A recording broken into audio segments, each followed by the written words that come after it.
निकट बने, सिद्धि फल से आनंद देंगे। कोशिश कर बढ़े, सोच बुलंद करे।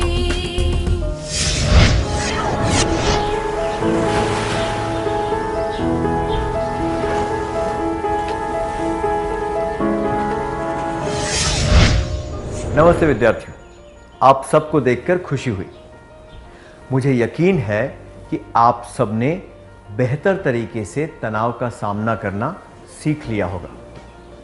अब आपके लिए एक प्रश्न है। आप विश्व के सबसे बड़े खेल आयोजनों से परिचित होंगे। क्या आप बता सकते हैं कि विश्व में खेल कूद का दूसरा सबसे बड़ा आयोजन कौन सा है? विंबलडन, कॉमनवेल्थ गेम्स या फिर para Olympics? 1 Wimbledon, 2 Commonwealth games, 3 para Olympics. सही कहा, वो है पैरा ओलंपिक्स, जो अलग तरह से सक्षम लोगों के लिए आयोजित किया जाता है।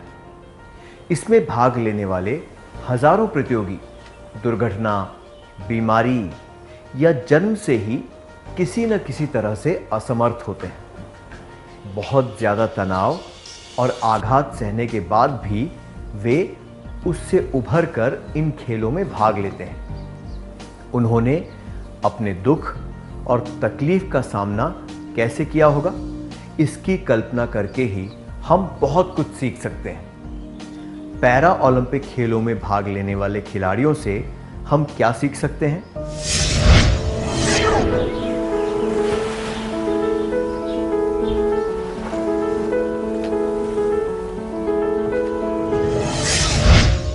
धन्यवाद। हमने देखा कि जब किसी परिस्थिति को रोका या बदला नहीं जा सकता, तो कभी-कभी केवल यही विकल्प बचता है कि हम खुद को उस परिस्थिति के अनुकूल बना लें। हमने देखा कि पैरा ओलंपिक खिलाड़ियों ने अपने दुर्भाग्य का पासा पलटकर उस परिस्थिति से ऊपर उठने की कोशिश की है। अपनी परिस्थिति पर पूरा नियंत्रण करके उन्होंने विजय प्राप्त की है। अपनी असमर्थता की वजह से उन्हें बहुत तनाव और गहरा आघात पहुंचा होगा, पर वे वहां रुककर उस तनाव का शिकार नहीं बने। उन्होंने अपनी समस्या को अलग नजरिए से देखा। उन्होंने उस समस्या को रुकावट का रूप नहीं दिया और अपने लक्ष्य को प्राप्त करने में जुट गए। वे बस इस बात पर ध्यान दे रहे थे कि उन्हें क्या हासिल करना है। सामान्य लोगों के लिए जो चीजें सफलता और असफलता दर्शाती हैं, उन्होंने उस पर ध्यान ही नहीं दिया। ज्यादातर लोगों को जो चीज असंभव लगती है, उन्होंने उसे संभव कर दिखाया। यह मुमकिन हो सका क्योंकि उनका दृष्टिकोण सकारात्मक था। 90% सामान्य और समर्थ व्यक्ति वो नहीं हासिल कर सकते जो उन्होंने इतनी कठिनाई के बावजूद हासिल कर लिया। सही कहा ना? तो हमें यह याद रखना चाहिए, विपरीत परिस्थितियों के अनुकूल बनने के लिए हमें चीजों को अलग नजरिए से देखना चाहिए, मुख्य मुद्दों पर ध्यान देना चाहिए, सफलता और उपलब्धि के नए पहलू ढूंढने चाहिए, सकारात्मक रहना चाहिए। क्या आप कभी ऐसे किसी व्यक्ति से मिले हैं जिन्होंने अपनी अक्षमता से ऊपर उठकर कोई महान सफलता प्राप्त की हो?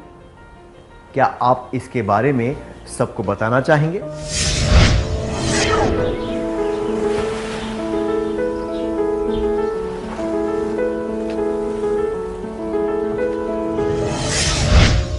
धन्यवाद।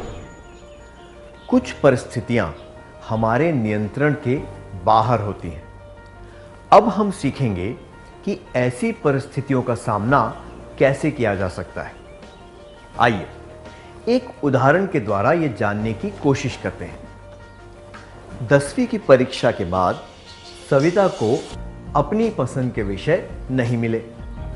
उसे तनाव हो रहा था कि वो उन विषयों को कैसे पढ़ेगी जिन्हें वो नापसंद करती है। उसकी सहेली ने उसका व्यवहार देखा और उससे बात करने का निर्णय लिया। आपको क्या लगता है, उसने सविता से क्या कहा होगा? कि वो पढ़ाई छोड़ दे, जो पढ़ रही है उसमें उत्तीर्ण होकर दिखाए, या फिर अपनी पसंद के विषय मिलने का इंतजार करे? पढ़ाई करना छोड़ दे, जो पढ़ रही है उसमें उत्तीर्ण होकर दिखाए, अपनी पसंद के विषय मिलने का इंतजार करे।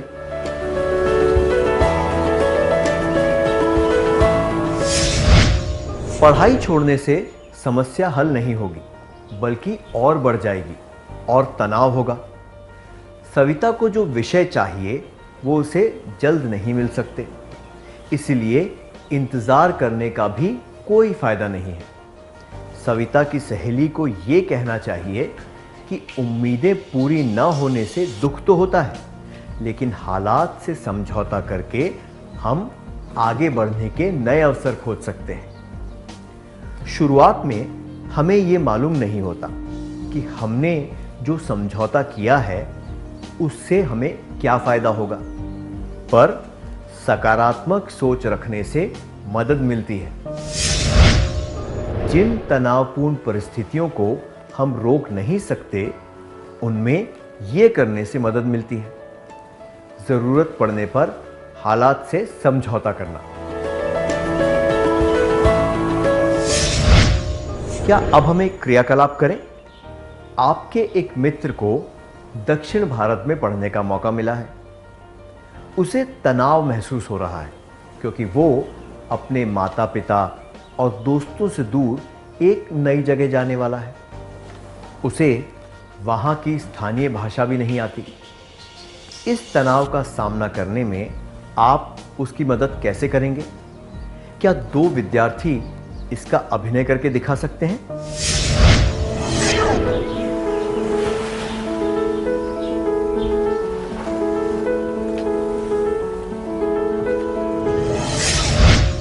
धन्यवाद। आइए अब एक और परिस्थिति पर ध्यान देते हैं। सत्या को गंभीर बीमारी हो गई, जिसकी वजह से वो चल फिर नहीं सकता था। उसका इलाज बहुत लंबा चौड़ा था और उसमें काफी समय लगने वाला था। बिस्तर में पड़े पड़े वो उकता गया था।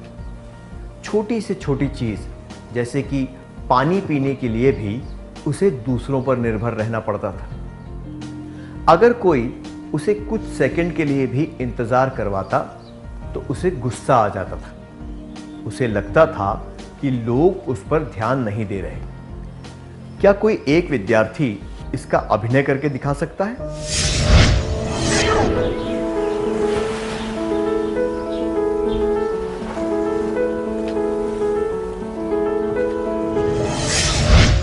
हमने देखा कि सत्या अपनी असहाय होने की परिस्थिति का सामना नहीं कर पा रहा है। यह समझा जा सकता है कि वो दूसरों पर निर्भर है और इस बात से कोई भी व्यक्ति परेशान हो जाएगा। लेकिन गुस्सा करके झुंझलाने से परिस्थिति सुधरने वाली नहीं है। उसे अपनी भावनाओं पर काबू रखना सीखना होगा और अपनी भावनाओं को उचित तरीके से व्यक्त करना होगा। ऐसी कठिन परिस्थितियों में अपने रिश्तों को और मजबूत करना महत्वपूर्ण हो जाता है। इसलिए जिन तनावपूर्ण परिस्थितियों को हम रोक नहीं सकते, उनमें यह करने से मदद मिलती है। जरूरत पड़ने पर हालात से समझौता करना, भावनाओं को उचित तरीके से व्यक्त करना। चलिए अगली परिस्थिति के बारे में जानते हैं। रमन और रजत बहुत अच्छे मित्र हैं। वे स्कूल में और स्कूल के बाहर काफी समय एक साथ बिताते हैं। एक बार उन दोनों के बीच जरा सी अनबन हो गई। तब से ही उन्होंने एक दूसरे से बात करना बंद कर दिया। रमन और रजत दोनों के लिए यह तनावपूर्ण था। वे दोनों पछता रहे थे। इससे उनकी दिनचर्या और खाने पीने की आदतें बिगड़ गईं। दूसरों के साथ भी उनके रिश्ते बिगड़ने लगे। उन्हें क्या करना चाहिए? एक दूसरे से दूर रहना चाहिए, एक दूसरे के साथ झगड़ना चाहिए, या दिल खोलकर बात करनी चाहिए?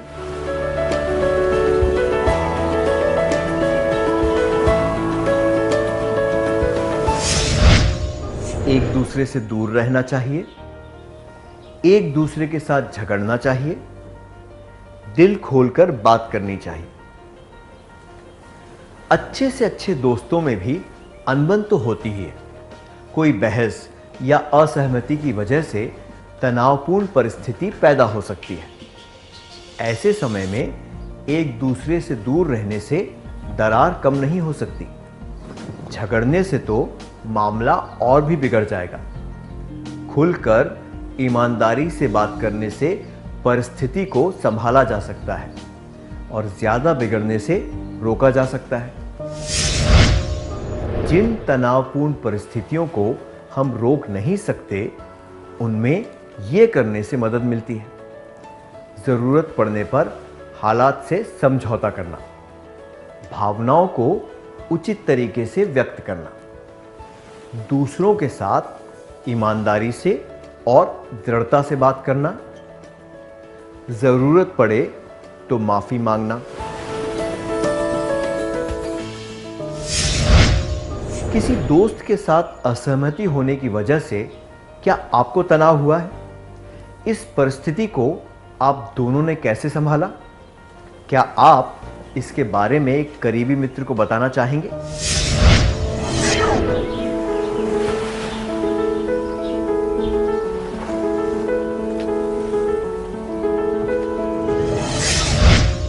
अपने अनुभव के बारे में बताने के लिए धन्यवाद। आइए एक और परिस्थिति पर ध्यान देते हैं। मदन का परिवार और उसके दोस्तों के परिवार साथ में पिकनिक मनाने गए। जिस बस से वे जा रहे थे वो दुर्घटनाग्रस्त हो गई।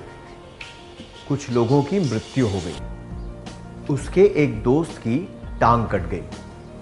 कई लोग गंभीर रूप से घायल हो गए। मदन को कई फ्रैक्चर हुए, जिसकी वजह से उसने कई हफ्तों के लिए बिस्तर पकड़ लिया। मदन एक खिलाड़ी था और उसे इस परिस्थिति का सामना करने में बहुत परेशानी हुई। उसे लगा कि अब वो कभी खेल कूद में हिस्सा नहीं ले पाएगा।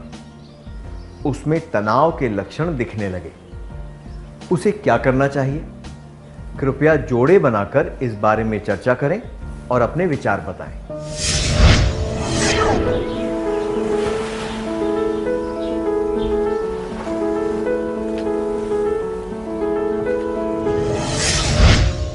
हमने देखा कि हम जिन परिस्थितियों को रोक नहीं सकते, उन्हें बदलने का प्रयास कर सकते हैं। पर जिंदगी में बहुत सी बातें अनिश्चित होती हैं। कई बार ऐसे अनदेखे मोड़ आ जाते हैं जो किसी के नियंत्रण में नहीं होते। उनसे उभरने का एक ही तरीका है, उन्हें स्वीकार कर लेना।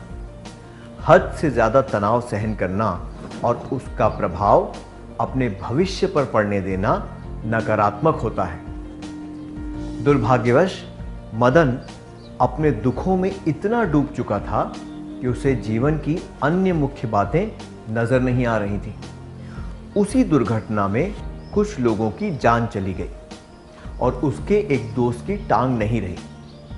अगर मदन इसका सकारात्मक पहलू देखे तो उसे ये एहसास होगा कि उस घटना के बाद भी वो जिंदा है और उसे बहुत ज्यादा हानि नहीं पहुंची है। उसे ये आभास होना चाहिए कि उसकी असमर्थता तो कुछ ही दिनों के लिए है। आधुनिक सुविधाओं और तकनीकों से वो जल्दी ही ठीक हो जाएगा। उसकी भावनाएं अत्यंत व्यक्तिगत हैं और उसके दर्द से सबको सहानुभूति होनी चाहिए, पर उसे अपनी पीड़ा करीबी दोस्तों के साथ बांटनी चाहिए। सकारात्मक चीजों पर ध्यान देना चाहिए और खुश रहने की कोशिश करनी चाहिए।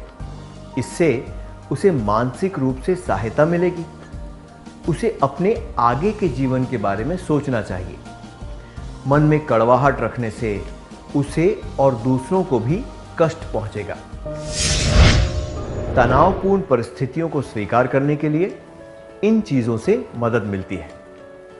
यह समझना चाहिए कि कुछ चीजें हमारे नियंत्रण में नहीं होती। सकारात्मक रहना चाहिए।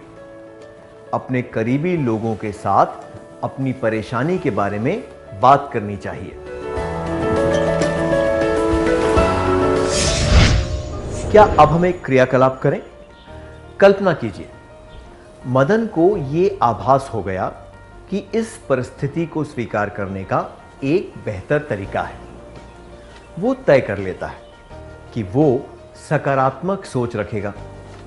क्या आप में से एक विद्यार्थी आगे आकर इसका अभिनय करके दिखा सकते हैं?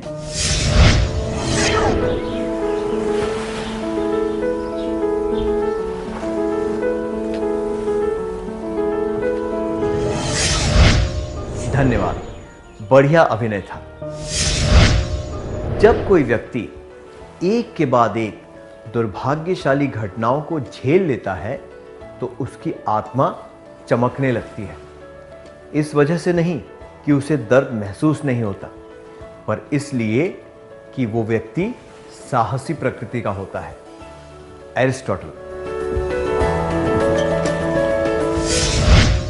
एरिस्टोटल ने सही कहा है, कोई साहसी प्रकृति वाला व्यक्ति ही स्थिरता से तनावपूर्ण विपरीत परिस्थितियों को झेल सकता है। ऐसा नहीं है कि उसे तनाव महसूस नहीं होता, पर वो जानता है कि उस तनाव को कैसे झेलना है और उससे कैसे उभरना है। क्या अब हम आज सीखी हुई बातों का सार संक्षेप कर लें?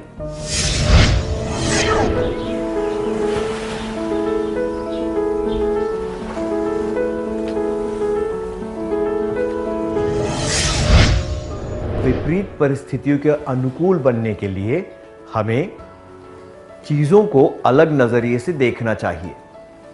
मुख्य मुद्दों पर ध्यान देना चाहिए। सफलता और उपलब्धि के नए पहलू ढूंढने चाहिए।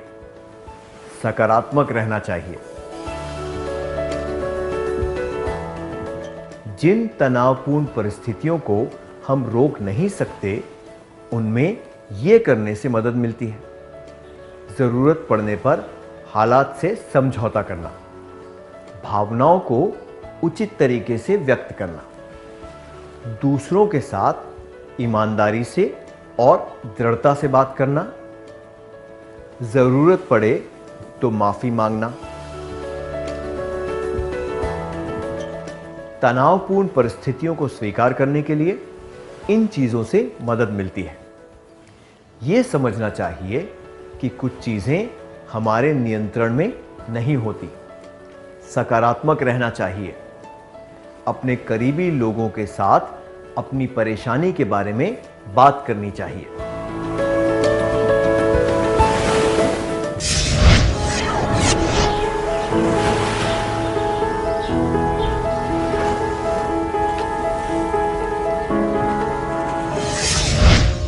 नमस्ते विद्यार्थियों, आप सबको देखकर बहुत खुशी हुई। पिछले सत्र में हमने सीखा था कि विपरीत परिस्थितियों के अनुकूल बनने के लिए हमें चीजों को अलग नजरिए से देखना चाहिए। मुख्य मुद्दों पर ध्यान देना चाहिए। सफलता और उपलब्धि के नए पहलू ढूंढने चाहिए। सकारात्मक रहना चाहिए। जिन तनावपूर्ण परिस्थितियों को हम रोक नहीं सकते, उनमें यह करने से मदद मिलती है।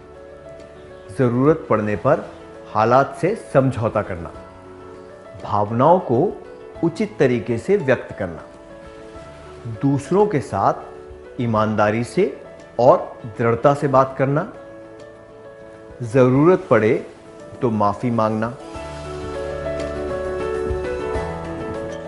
तनावपूर्ण परिस्थितियों को स्वीकार करने के लिए इन चीजों से मदद मिलती है। यह समझना चाहिए कि कुछ चीजें हमारे नियंत्रण में नहीं होती। सकारात्मक रहना चाहिए। अपने करीबी लोगों के साथ अपनी परेशानी के बारे में बात करनी चाहिए।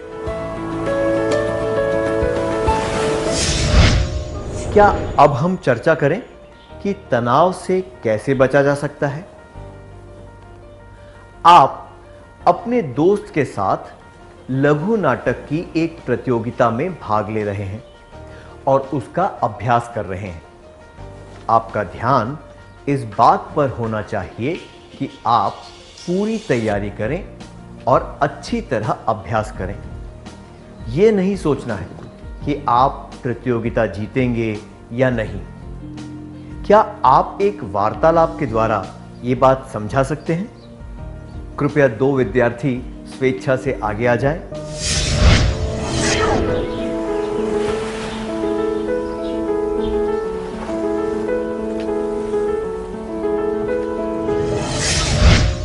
बहुत अच्छा प्रयास था, धन्यवाद।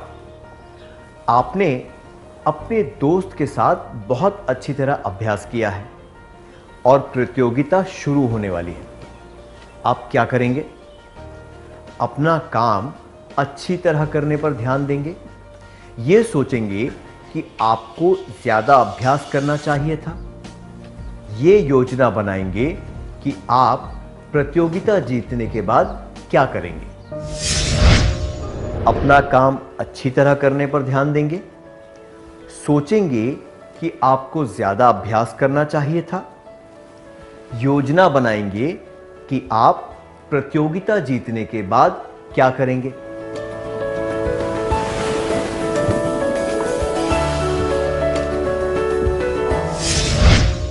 आपका ध्यान सिर्फ नाटक पर होना चाहिए।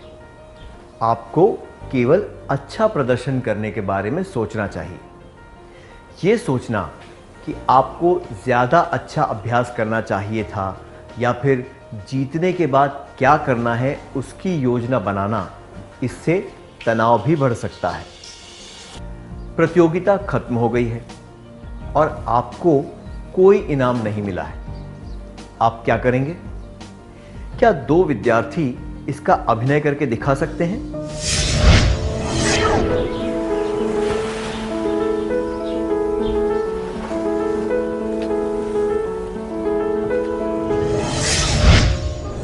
धन्यवाद, आपने अच्छा प्रयास किया। सकारात्मक और नकारात्मक परिणामों को समान भावनाओं के साथ अपनाने से तनाव से बचा जा सकता है। मैं दोहराता हूं, सकारात्मक और नकारात्मक परिणामों को समान भावनाओं के साथ अपनाने से तनाव से बचा जा सकता है। किसी घटना के नकारात्मक परिणाम के बारे में सोचकर घबराने से कोई फायदा नहीं होता। जब निराशा की भावना कम हो जाती है, तब परिस्थिति का विश्लेषण करके उस अनुभव से सीख लेनी चाहिए और भविष्य में उन गलतियों को नहीं दोहराना चाहिए।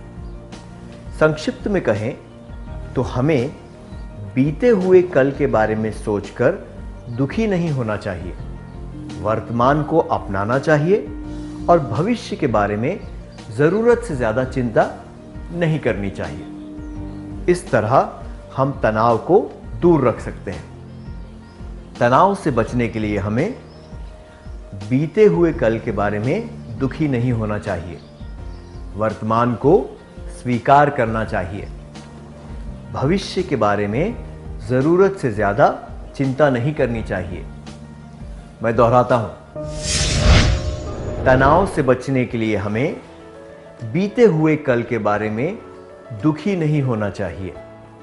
वर्तमान को स्वीकार करना चाहिए। भविष्य के बारे में जरूरत से ज्यादा चिंता नहीं करनी चाहिए। क्या आप कभी ऐसे व्यक्ति से मिले हैं जिसने बहुत अच्छी तरह से तनाव को दूर रखना सीखा है? क्या आप इसके बारे में सबको बताना चाहेंगे?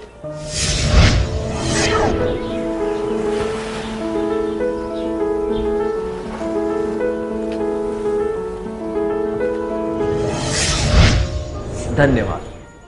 ऐसी वास्तविक प्रेरणादायक कहानियां बताने के लिए धन्यवाद।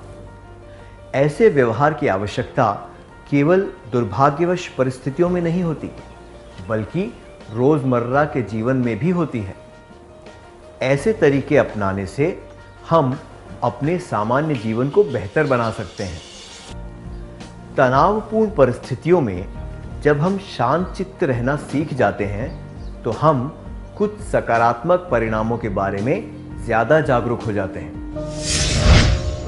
शांत चित्त रहने के सकारात्मक परिणाम: आत्मसम्मान में वृद्धि, अच्छी सेहत, व्यक्तिगत योग्यता का आभास, दूसरों के लिए प्रेरणा। क्या अब हम एक क्रियाकलाप करें? तनाव से बचने के लिए आप क्या करेंगे? अपनी कार्य योजना के बारे में सोचकर क्या आप उसे एक कागज पर लिख सकते हैं? ये किसी को भी बताने की आवश्यकता नहीं है। ये केवल आपके मार्गदर्शन के लिए है। इसे पूरी ईमानदारी के साथ कीजिए।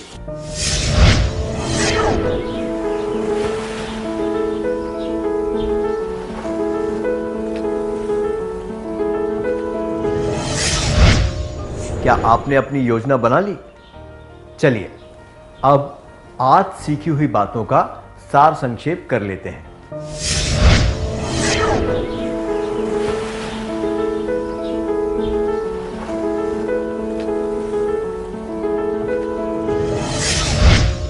तनाव से बचने के लिए हमें बीते हुए कल के बारे में दुखी नहीं होना चाहिए। वर्तमान को स्वीकार करना चाहिए। भविष्य के बारे में जरूरत से ज्यादा चिंता नहीं करनी चाहिए। शांतचित्त रहने के सकारात्मक परिणाम: आत्मसम्मान में वृद्धि, अच्छी सेहत, व्यक्तिगत योग्यता का आभास, दूसरों के लिए प्रेरणा। इतनी अच्छी तरह सार संक्षेप करने के लिए धन्यवाद।